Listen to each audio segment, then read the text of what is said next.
Hello, my friends. Welcome to my home office, which is sparsely decorated, as you can see. I wanted to reach out to you today to provide hopefully a little bit of hope and reassurance. There's worldwide evidence that all of this is temporary. I know you're stuck in your homes. I'm stuck in my home. We're doing what we can collectively. And this won't last. Also, I wanted to tell you a little bit about what's going on in the housing market because many of you are probably wondering.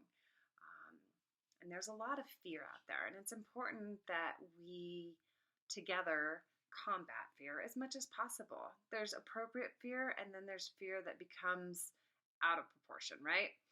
The housing market today in Colorado is still strong.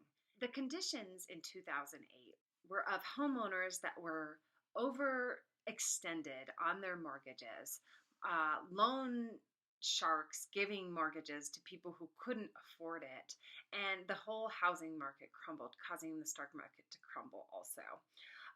Today's conditions are vastly different than what they were then. There is no indication that your home values are going to drop. Yes, appreciation won't be as fast or as crazy as it has been, which is probably a good thing because it's been an extreme seller's market for quite a while now.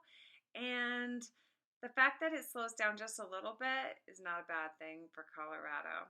Again, let's spread hope and let's spread rational precautions. It's right for us to take this seriously.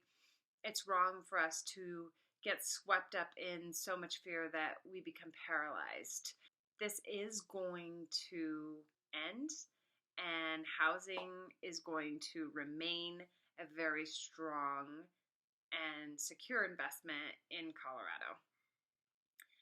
If you have any questions or any concerns or just want to talk, I'm here for you. I would love to chat with you.